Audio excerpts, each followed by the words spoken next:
PTI forward block दे गुलबर खान गिलगित बल्तिस्तान के नए वजीर आला मुंतखब हो गए ने। पीटीआई हम ख्याल ग्रुप ने रात गए प्रेस कॉन्फ्रेंस इंतखाब दे बायकॉट का ऐलान किया सी, जिस तो बाद हाजी गुलबर तनहा उम्मीदवार रह गए सी। हाजी गुलबर खान नू फॉरवर्ड ब्लॉक समेत मुस्लिम लीग नून ते पीपल्स पार्टी की हिमायत हासिल सी। इन्होंने गिलगित बल्तिस्तान असैम्बली के अज होने वाले इजलास मौजूद 19 अरकान दे वोट दिते।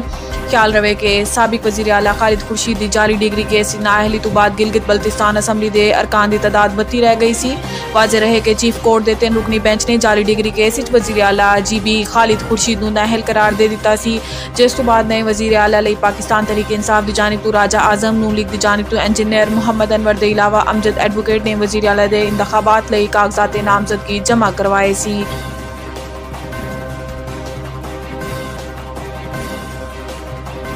पिछली हुकूमत ने चोर डाकू की गिरदान के सिवा कोई काम नहीं किया। वजीर आजम ने मुल्तान जेर तामीर निश्तर 2 हस्पताल का दौरा किया ते तामीराती काम का जायजा लिया।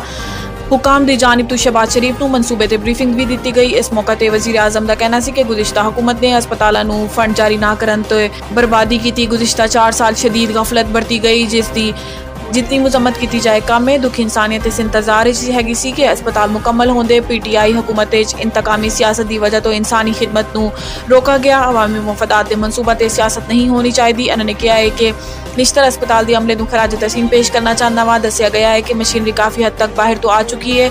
अस्पताल 30 सितंबर तक तामीर के मराहिल मुकम्मल कर लेगा। लोग इस अस्पताल तो पूरी तरह फैज़याब ते मुस्तफीद होंगे। वज़ीर आज़म ने निगरान वज़ीर आला मोहसिन नकवी ते ज़िले इंतजामिया के अफसरान नू इस मनसूबे की तकमील लई दिन रात कोशिशों ते खराज तहसीन पेश किया।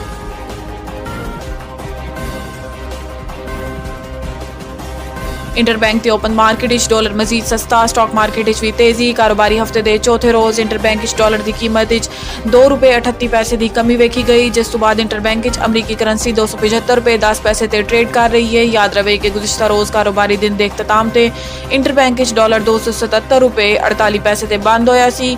इत्थे ओपन मार्केट डॉलर की कीमत ₹3 की कमी वेखी गई, जिस तो बाद ओपन मार्केट डॉलर ₹279 फरोख्त हो रहा है। दूसरी जानिब पाकिस्तान स्टॉक मार्केट भी कारोबार के दौरान मुस्बत रुझान वेखा जा रहा है। पाकिस्तान स्टॉक मार्केट 402 पॉइंट्स के इजाफे तो नाल 100 इंडेक्स 45,917 पॉइंट्स की सतह से ट्रेड कर रहा है। IMF की रजामंदी तो बाद तो मार्केट 4,000 तो जायद पॉइंट्स का इजाफा हो चुका है।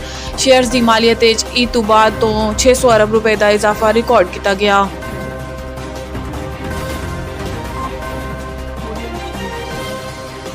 जुडिशल कॉम्प्लेक्स हमला केस चेयरमैन पीटीआई दे वारंट गिरफ्तारी जारी। अदालत ने चेयरमैन पीटीआई समेत शिबली फराज, फारूक हबीब ते हसन न्याजी और दीगर रहनुमाओं दे काबिल जमानत वारंट गिरफ्तारी जारी कर दिते। तमाम मुलजिमान नू 19 जुलाई की जाती हैसियत तलब कर लिया गया। इंसदाद दहशतगर्दी अदालत ने जुडिशल कॉम्प्लेक्स हमले के इल्जाम इस्लामाबाद थाना रमना के 2 थाना गोलड़ा दर्ज एक मुकदमे वारंट गिरफ्तारी जारी किए। दौरान समात चेयरमैन पीटीआई के वकला की जानिब तो हाजिरी तो अससना की दरखास्त दायर की गई। वकील का कहना है कि चेयरमैन पीटीआई ने लाहौर हाई कोर्ट पेश होना है। लाहौर हाई कोर्ट पेशी दे बाइस साबिक वजीर आजम इस्लामाबाद नहीं आ सकते। जज अबुल हसनात ने रिमार्क्स दिते कि चेयरमैन पीटीआई को अदालत पेश होना पेगा। अदालत ने चेयरमैन पीटीआई समेत तमाम मुलजिमान 19 जुलाई जाती हैसियत तलब करके केस की समात 19 जुलाई तक मुलतवी कर दी।